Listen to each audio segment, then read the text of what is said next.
Hello everyone, welcome to my YouTube channel. So आज हम start करेंगे अपना next unit which is surface chemistry. जैसे इसका नाम सजेस्ट कर रहा है, ऐसी केमिस्ट्री जो कि डील करेगी उस फिनोमेना से, उन प्रोसेसेस से जो अकर हो रहे हैं सरफेस पे। तो एक लाइन जो यहाँ पर लिखी हुई है, some of the most important chemicals are produced industrially by means of reaction that occur on the surface of solid catalyst. That means industry में जो आप केमिकल्स प्रोड्यूस कर रहे हो उसमें से कुछ इंपॉर्टेंट केमिकल्स कैसे प्रोड्यूस्ड होते हैं, वो जब आप रिएक्शंस करते हो सॉलिड कैटलिस्ट के सरफेस पे। इसका मतलब सरफेस केमिस्ट्री का एक कहीं ना कहीं एक इम्पॉर्टेंट यूज़ जो है वो इंडस्ट्रियल पॉइंट ऑफ व्यू से है। तो सबसे पहली चीज़ जो सरफेस केमिस्ट्री है वो उन फिनोमेना से डील करती है जो कि रिएक्शंस हो रही है जहाँ पर सरफेस पे या इंटरफेस पे। सरफेस हमें समझ आ गया, इंटरफेस क्या होता है? दो चीज़ों को जो आप मिक्स कर रहे हो, अगर वो आपस में इमिसिबल हैं तो उसके बीच में एक बाउंड्री सी बन जाएगी, उसी बाउंड्री को हम बोलते हैं इंटरफेस। फॉर एग्जांपल, आपने ऑयल और वाटर को मिक्स किया, तो जैसे ही आप ऑयल और वाटर को मिक्स कर रहे हो, जिस बाउंड्री पे वो सेपरेट आउट हो रहे हैं ना, उसी बाउंड्री को हम नाम दे रहे हैं इंटरफेस। इंटरफेस या सरफेस को जैसे ही हम बल्क से सेपरेट आउट कर रहे हैं तो उसके लिए हम यूज़ कर सकते हैं हाइफन भी और स्लैश भी। अब इंटरफेस या बल्क की बात करते हैं। आपके पास सपोज कर, एक सिंपल से एग्जांपल से हम समझते हैं कि आपके पास स्पंज आपने लिया है, तो स्पंज को जैसे ही आप वाटर में डिप करोगे उस टाइम पे होगा क्या, तो वाटर जो है सारे स्पंज के अंदर तक चला जाएगा। वो प्रोसेस जो हो रहा है उसमें आपके पास एब्जॉर्प्शन हो रहा है, क्योंकि वो अंदर तक जा रहा है वाटर। वहाँ पर क्या हो रहा है, बल्क के अंदर जा रहा है। बल्क मतलब उस चीज़ के अंदर जो भी प्रेजेंट है, ठीक है। जैसे स्पंज का इनर पार्ट हो गया, उसको हम बल्क बात कर रहे हैं। अगर आप दूसरी तरफ चॉक लेते हैं, आपने एक चॉक लिया, उस चॉक को इंक के अंदर डाला, तो आप क्या देखोगे कि चौक के जो आउटर एरियाज है ना, उसी पे ही इंक आके लग जाएगी। और जैसे आप चौक को तोड़ते हो तो अंदर से आपको कोई इंक नहीं दिखेगी। दैट मीन्स ये प्रोसेस जो हो गया वो क्या हो गया, एडजॉर्बेशन प्रोसेस, ठीक है। इसका मतलब जो जहाँ पर भी आपके पास काम हो रहा है बल्क के अंदर, जहाँ पर भी कोई चीज़ अंदर जा रही है, कोई जैसे स्पंज के अंदर वाटर गया था, तो वो प्रोसेस होता है एब्जॉर्प्शन। और जहाँ पर आपके पास बात सिर्फ सरफेस पे हो रही है उसको हम नाम देते हैं एडजॉर्प्शन। फ़र्क क्या है, डी आ जाता है जब भी हम सरफेस पे बात करें। क्लियर? तो आपके पास जैसे ही आप इस इंटरफेस को सेपरेट आउट करने की कोशिश करोगे बल्क से, तो उसको हम रिप्रेजेंट करते हैं सपोज सॉलिड और गैसेस का ही आपने एक ले लिया सॉल्यूशन, जहाँ पे सॉलिड और गैसेस तो मिक्स नहीं होंगे। उस टाइम पे क्या होगा, एक इंटरफेस बनेगा और उसको कैसे रिप्रेजेंट करते हैं, सॉलिड और गैस के बीच में या तो आप हाइफन लगा दीजिए या आप स्लैश लगा दीजिए। क्लियर? तो इंटरफेस जो आपके पास है वो नॉर्मली क्या हो सकता है, उसमें कुछ ना कुछ मॉलिक्यूल्स थिकर होते हैं, और उस इंटरफेस का जो एरिया है वो डिपेंड करेगा बल्क फेज के जो पार्टिकल का साइज़ है उसके ऊपर, ठीक है। एक इम्पॉर्टेंट चीज़ क्या है कि आपके पास जो गैसेस को जब आप गैसेस के साथ मिक्स करोगे ना, उस टाइम पे कोई भी इंटरफेस नहीं आएगा। क्यों? क्योंकि गैसेस जो है कंप्लीटली मिसिबल होती हैं, इसलिए कोई भी इंटरफेस गैसेस के बीच में एग्जिस्ट नहीं करता। ये पॉइंट बहुत इंपॉर्टेंट है, ठीक है। तो जो भी इंपॉर्टेंट फिनोमेनाज जो है रिलेटेड टू सरफेस केमिस्ट्री, उनमें क्या क्या होता है आपके पास, कोरोजन है। अगेन कोरोजन कहाँ होता है, आयरन के सरफेस पे होता है ना, आयरन के अंदर तो नहीं होता। ये भी सरफेस केमिस्ट्री का एग्जांपल है। इलेक्ट्रॉड प्रोसेसेस हो गए, जो कैटालिसिस हो रहा है, हेट्रोजीनियस, हेट्रोजीनियस मतलब डिफरेंट फेज में जब आपके पास कैटलिस्ट आप यूज़ कर रहे हो, वो जो प्रोसेस है वो भी सरफेस पे हो रहा है। डिसोल्यूशन हो गया आपके पास, क्रिस्टलाइजेशन हो गया, ये सारे प्रोसेसेस कहाँ हो रहे हैं, इंटरफेस पे हो रहे हैं। इसीलिए इन सभी प्रोसेस किसके अंदर आते हैं, सरफेस केमिस्ट्री के अंदर आते हैं। तो सरफेस केमिस्ट्री की जो इंपॉर्टेंट एप्लीकेशंस हैं वो इंडस्ट्री में भी हैं, वो एनालिटिकल वर्क में भी हैं, और वो डे टू डे लाइफ में भी हैं। क्लियर? तो सरफेस केमिस्ट्री को स्टडी करने के लिए, अच्छे से स्टडी करने के लिए हमें एक बहुत ही क्लीन सरफेस चाहिए। तो आप जब वैक्यूम उसमें मेंटेन करते हो जिसका प्रेशर होता है 10⁻⁸ से 10⁻⁹ पास्कल, तब अगर आप इतना प्रेशर मेंटेन कर रहे हो ना और हाई वैक्यूम कंडीशंस ले रहे हो, उस टाइम पे आपको एक अल्ट्रा क्लीन सरफेस मिलता है मेटल का। और ऐसे सॉलिड मटेरियल जिनका इतना क्लीन सरफेस होता है उसको आप स्टोर भी वैक्यूम में करोगे। अदरवाइज़ अगर आपने उसको वैक्यूम में स्टोर नहीं किया ना, तो ये क्या होगा, इन सरफेस पे कुछ ना कुछ गैसेस जो हैं आके अब कवर कर लेंगी, जैसे ऑक्सीजन हो गया, नाइट्रोजन हो गया। तो अब हमारा जो इस यूनिट में काम है ना, कुछ इंपॉर्टेंट फीचर्स हम सरफेस केमिस्ट्री के पढ़ने वाले हैं। और क्या क्या पढ़ने वाले हैं, एड्जॉर्प्शन इसमें पढ़ेंगे, कैटालिसिस पढ़ेंगे, और कोलॉइड्स पढ़ेंगे। और कोलॉइड्स में भी क्या आएगा, इमल्शंस और जेल के बारे में हम स्टडी करने वाले हैं। तो सबसे पहले हम स्टडी करते हैं एड्जॉर्प्शन क्या होता है। अब कुछ ऐसे एग्जांपल्स होते हैं जो आप देखते होगे जो वहाँ पर एड्जॉर्प्शन का यूज़ हो रहा है। अगर एक बहुत सिंपल सा एग्जांपल की मैं बात करूँ, आपने शूज़ का बॉक्स देखा है? जब भी आप कोई फ्रेश शूज़ लेके आते हो ना, उसके अंदर एक वाइट कलर का पैकेट होता है, वो लिखा होता है उस पर सिलिका जेल। अब उस सिलिका जेल का काम क्या है, जो भी मॉइस्चर है ना वो सिलिका जेल के सरफेस पे आके एब्जॉर्ब हो जाएगा और जिसकी वजह से शूज़ की प्रोटेक्शन रहेगी। तो ऐसे डे टू डे लाइफ में फिनोमेनाज हम बहुत सारे देखते हैं। और ये हो क्यों रहा है, क्योंकि जो सॉलिड का या किसी भी चीज़ का जो सरफेस होता है ना, उसकी ये टेंडेंसी होती है कि वो मॉलिक्यूल को अट्रैक्ट करेगा और रिटेन कर सकता है अपने सरफेस पे। मतलब सिलिका जेल क्यों यूज़ कर रहे हैं, क्योंकि सिलिका जेल की ये टेंडेंसी है कि वो मॉलिक्यूल को अट्रैक्ट करके अपने सरफेस के ऊपर रिटेन कर सकता है। ठीक है, तो इसलिए सिलिका जेल एक गुड एड्जॉर्बेंट होता है। तो अगर हम बात करते हैं अब प्रॉपर एड्जॉर्प्शन प्रोसेस होता क्या है, तो जो मॉलिक्यूलर स्पीशीज़ का एक्यूमुलेशन मतलब इकट्ठा होना, मॉलिक्यूलर स्पीशीज़ का एक्यूमुलेशन होना सरफेस पे, ना कि बल्क में, उसी को ही हम नाम देते हैं एड्जॉर्प्शन। क्लियर?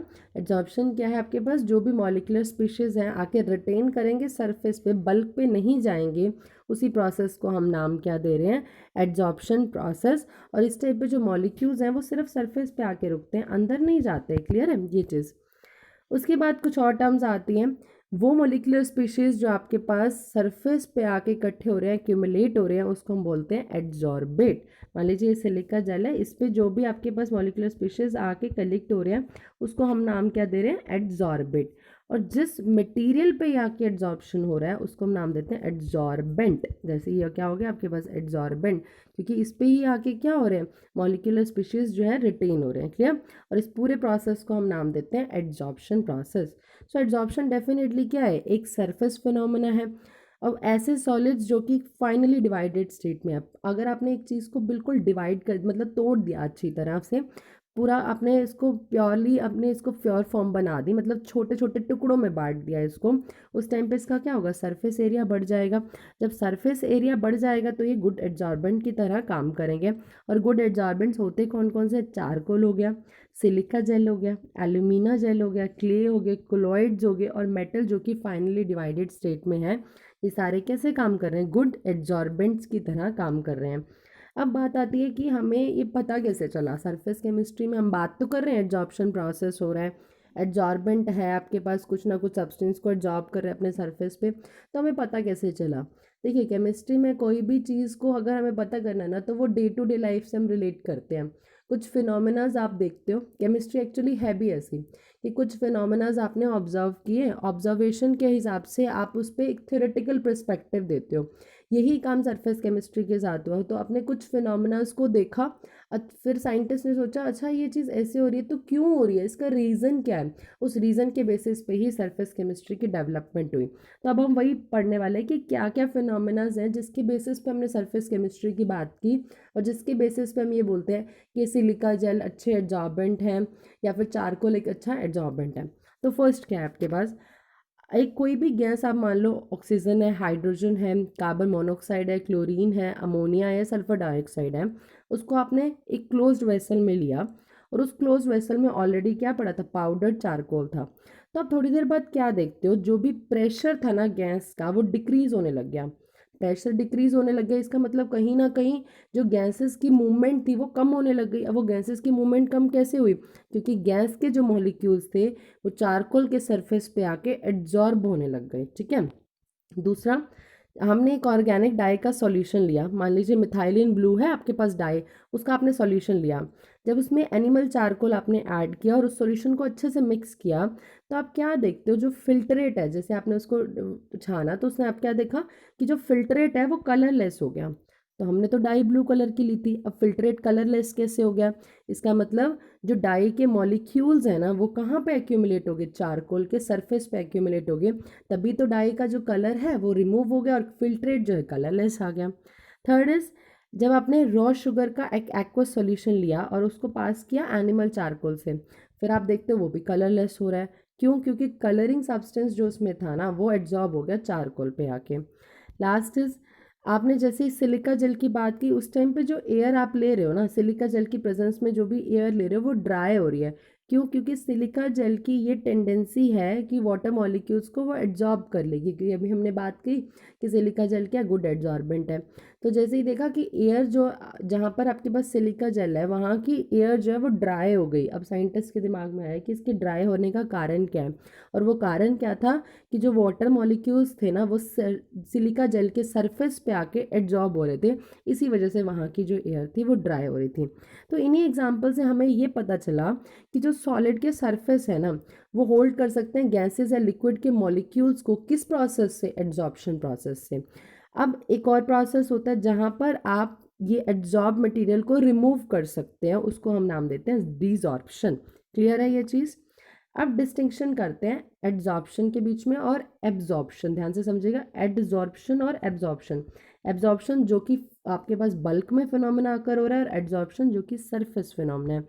सो एड्जॉर्प्शन में होता क्या है कि जो सब्सटेंस है वो सिर्फ कहाँ पर होता है? सरफेस पे होता है, वो बल्क के अंदर नहीं जाता। जबकि एब्जॉर्प्शन में जो सब्सटेंस है वो यूनिफॉर्मली डिस्ट्रीब्यूट होगा बल्क में। फॉर एग्जाम्पल, आपने एक चॉक की स्टिक ली, उसको इंक में डाला, जैसे हम ऑलरेडी डिस्कस कर चुके हैं, तो जो सरफेस पे ही आपके पास इंक का कलर होगा, और ना कि वो आपके पास बल्क में जाएगा, चॉक के अंदर नहीं जाएगा। जबकि जो इंक है आपके पास वो जो चॉक के अंदर नहीं जाएगी। चॉक की स्टिक को आप तोड़ के देख सकते हो तो वो वाइट ही निकलेगी अंदर से, उसमें कोई भी इंक नहीं होगी। तो एड्जॉर्प्शन और एब्जॉर्प्शन के बीच में डिफरेंस जो है वो हम वाटर वेपर की हेल्प से भी ले सकते हैं। आपने क्या किया, एनहाइड्रस कैल्शियम क्लोराइड जो होता है ना वो एक गुड अच्छा एक एब्जॉर्बेंट होता है, वो वाटर मॉलिक्यूल्स को एब्जॉर्ब कर लेता है, ठीक है।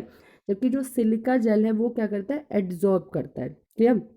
तो जब भी वाटर वेपर्स आपके पास प्रेजेंट होंगे किसमें? एनहाइड्रस कैल्शियम क्लोराइड में, तो वो एब्जॉर्ब हो जाएंगे, जबकि सिलिका जेल उसको क्या करेगा? एड्जॉर्ब करेगा। तो अगर हम सिंपल वर्ड्स में बात करें, एडजॉर्प्शन में जो एड्जॉर्बेट है उसकी कॉन्सेंट्रेशन इंक्रीज होएगी सिर्फ और सिर्फ सरफेस पे, जबकि एब्जॉर्प्शन जो प्रोसेस है उसमें जो कॉन्सेंट्रेशन है वो इंक्रीज होगी बल्क में। क्लियर? अगर ये एड्जॉर्प्शन और एब्जॉर्प्शन प्रोसेसेस साथ में होंगे तो उस टाइम पे हम यूज़ करेंगे वर्ड सॉर्प्शन। क्लियर है ये चीज़? अब आप इसको याद कैसे रख सकते हो? देखो, आपको कन्फ्यूजन होगी, एक जगह एड्जॉर्प्शन आ रहा है तो सरफेस आ रहा है, एक एब्जॉर्प्शन आ रहा है तो बल्क आ रहा है। तो आप ऐसे याद रख सकते हैं, जहाँ पर एब्जॉर्प्शन आ रहा है वहाँ बल्क आ रहा है। एब्जॉर्प्शन में बी आ रहा है ना, तो बल्क में भी क्या आता है? बी आता है। तो जहाँ पर एड्जॉर्प्शन है वो सरफेस फिनोमेना है, जहाँ एब्जॉर्प्शन है दैट मीन्स बी, तो वो क्या है? Bulk phenomena.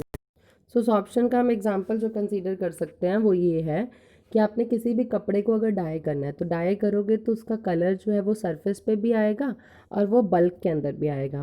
दैट मीन्स आपको बाहर से भी उसका कलर दिखेगा और अंदर से भी आपको वो कलर दिखेगा उस कपड़े पे डाई हुआ हुआ। इसका मतलब वहाँ पर एड्जॉर्प्शन और एब्जॉर्प्शन दोनों प्रोसेसेस हो रहे हैं, इसलिए हम उसको नाम देते हैं सॉर्प्शन प्रोसेस। अब डिस्कस करते हैं mechanism of adsorption. Adsorption basically हो क्यों रहा है?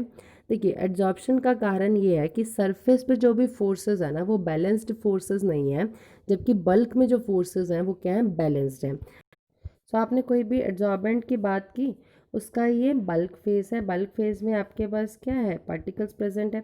इस पार्टिकल पे अगर हम फोर्स की बात करें तो ये जितने अट्रैक्शन से ये वाला पार्टिकल इसको अपनी तरफ अट्रैक्ट करने की कोशिश करे, दूसरा पार्टिकल अपनी तरफ करेगा। इधर से ये वाली फोर्स जो है इससे बैलेंस्ड आउट हो जाएगी, ऊपर वाली फोर्स कुछ नीचे वाले पार्टिकल से बैलेंस्ड आउट हो जाएगी। यहाँ पर जो फोर्सेस हैं सारी बैलेंस्ड हैं, इसलिए जो पार्टिकल है वो स्टेबल है। बट सरफेस पे आपके पास क्या हो रहा है कि जो फोर्सेस है वो बैलेंस नहीं है। क्यों? क्योंकि मान लीजिए इस पार्टिकल को कोई इस तरफ से ट्रैक करने की कोशिश कर रहा है, यहाँ से तो ये फोर्स बैलेंस्ड होगी इस वाले से, बट अगर कोई बॉटम में इस पार्टिकल को ट्रैक करने की कोशिश करे तो टॉप में कोई भी ऐसी चीज़ नहीं है जो इस फोर्स को बैलेंस कर सके। तो वहाँ पर आपके पास क्या होंगी? कुछ अनबैलेंस्ड फोर्सेस एग्जिस्ट करेंगी, जिसको हम नाम देते हैं अनबैलेंस्ड या रेजिडुअल अट्रैक्टिव फोर्सेस। और यही फोर्सेस जो है एड्जॉर्बेंट की वो रिस्पॉन्सिबल हैं एड्जॉर्बेंट के पार्टिकल को सरफेस पे एड्जॉर्ब करने के लिए। तो कितना एड्जॉर्प्शन होगा, वो इसका कितना एक्सटेंट होगा, वो इंक्रीज़ करेगा जैसे ही आप surface area per unit mass जो है इंक्रीज़ करोगे, तो एड्जॉर्प्शन भी इंक्रीज़ करेगा किसी एक पर्टिकुलर टेम्परेचर और प्रेशर पे। दूसरा फैक्टर जो आपके पास इंपॉर्टेंट है एड्जॉर्प्शन के बारे में वो है हीट ऑफ एड्जॉर्प्शन। जैसे ही एड्जॉर्प्शन होगा, जैसे ही आपके पास एड्जॉर्प्शन होगा, इसका मतलब कि इस सरफेस पे कोई भी आपके पास मॉलिक्यूल है एड्जॉर्बेट का, वो आके एड्जॉर्ब्ड हो रहा होगा, तो उस टाइम पे क्या होगा, रेजिडुअल फोर्सेस में डिक्रीमेंट आएगी, मतलब अनबैलेंस्ड फोर्सेस में कमी आएगी, क्योंकि फोर्सेस जो है बैलेंस्ड होने लग गई। तो जैसे ही आपके पास फोर्सेस बैलेंस्ड होने लग गई और अनबैलेंस्ड फोर्सेस में कमी आने लग गई, तो रेजिडुअल फोर्सेस डिक्रीज होने की वजह से सरफेस एनर्जी में डिक्रीमेंट आएगा। आपको नॉर्मली पता है कोई भी बॉन्ड बनेगा तो एनर्जी क्या होगी, रिलीज होगी ना। तो उसमें क्या होगा, यहाँ पर सरफेस पे कोई भी चीज़ आके एब्जॉर्ब्ड हो रही है तो उसकी सरफेस एनर्जी में क्या होगा, डिक्रीमेंट आएगा। और वो जो आपके पास सरफेस एनर्जी का डिक्रीमेंट है वो अपीयर होगा एज अ हीट। तो इसलिए एड्जॉर्प्शन जो है वो एक एक्सोथर्मिक प्रोसेस होता है। एक्सोथर्मिक प्रोसेस मतलब जहाँ पे डेल्टा एच नेगेटिव होगा, इसका मतलब हीट जो है रिलीज होगी जब भी आपके पास एक एड्जॉर्प्शन प्रोसेस होगा। तो सपोज कीजिए गैस कोई भी आके एड्जॉर्ब्ड हो रही है, तो गैसेस पहले तो फ्रीली घूम रही थी, ठीक है, अब वो आगे अगर इस सरफेस पे आके एड्जॉर्ब्ड हो रही है तो उसकी फ्रीडम जो है, वो मूवमेंट है, वो क्या होगी, कम हो गई। हमें पता है एंट्रोपी क्या है, एंट्रोपी मेज़र करता है कितनी रैंडमनेस है आपके पास या कितनी फ्रीडम है। तो आपके पास गैसेस अगर एड्जॉर्ब हो गई सरफेस पे आके, तो उसकी रैंडमनेस तो कम हो जाएगी, उसकी फ्रीडम कम हो जाएगी, जिसकी वजह से एंट्रोपी भी कम हो जाएगी और वो डेल्टा एस क्या आ जाएगा, change in entropy is negative आ जाएगा। सो आपके पास एड्जॉर्प्शन जो है उसमें दो चीज़ें तो हमें पता चल गई, एक तो डेल्टा एच नेगेटिव होगा, एक आपके पास डेल्टा एस नेगेटिव होगा। और हमें पता है एक रिएक्शन जो है वो स्पॉन्टेनियस रिएक्शन कब होती है, जब डेल्टा जी नेगेटिव होता है, और डेल्टा जी किसके बराबर होता है, delta H minus T delta S. हमने बोल दिया डेल्टा एच नेगेटिव है, डेल्टा एस नेगेटिव है, और इसके आगे ऑलरेडी नेगेटिव साइन है, तो नेगेटिव इंटू नेगेटिव क्या बन गया, पॉजिटिव बन गया। ये रिएक्शन स्पॉन्टेनियस तब होगी जब डेल्टा एच जो है वो ग्रेटर होगा टी डेल्टा एस से, तभी रिएक्शन स्पॉन्टेनियस होगी। क्लियर। तो इस रिएक्शन को स्पॉन्टेनियस होने के लिए, डेल्टा जी को नेगेटिव होने के लिए डेल्टा एच को बड़ा होना पड़ेगा टी डेल्टा एस से। क्लियर। सो एब्जॉर्प्शन प्रोसेस में जो कि एक स्पॉन्टेनियस प्रोसेस है वो डिपेंड कर रहा है, डेल्टा जी नेगेटिव होगा, वो डिपेंड करेगा किस पे, डेल्टा एच पे और डेल्टा एस पे। जैसे जैसे एब्जॉर्प्शन प्रोसीड होगा तो डेल्टा एच जो है वो क्या होता जाएगा, कम होता जाएगा, और एक ऐसी स्टेट आएगी जहाँ पे डेल्टा एच जो है टी डेल्टा एस के बराबर हो जाएगा। तो डेल्टा जी क्या हो गया, delta H minus T delta S, which is equal to आपके पास क्या आ जाएगा, ज़ीरो। तो इस प्रोसेस में इस टाइम पे क्या होगा, एक इक्विलिब्रियम अटेंड हो जाएगा। तो इनिशियली क्या होगा, रिएक्शन को स्पॉन्टेनियस होना है तो डेल्टा एच को टी डेल्टा एस से ज़्यादा होना पड़ेगा। तो उसके बाद जैसे जैसे रिएक्शन प्रोसीड करेगी तो डेल्टा एच जो है वो डिक्रीज़ होता जाएगा, और अल्टीमेटली एक ऐसी स्टेज आएगी जहाँ पे delta H T delta S के बराबर हो जाएगा, और उस स्टेट पे टी डेल्टा जी की वैल्यू जो है ज़ीरो हो जाएगी, और हम बोलेंगे इक्विलिब्रियम अटेंड हो चुका है। क्लियर। सो होपफुली आपको ये बेसिक इंट्रोडक्शन सरफेस केमिस्ट्री की समझ आ गई होगी। कोई भी डाउट हो, do right in the comment section. If you like this video, click on the like button. If you find this video useful, click on the subscribe button and share with your friends. Thank you so much for watching.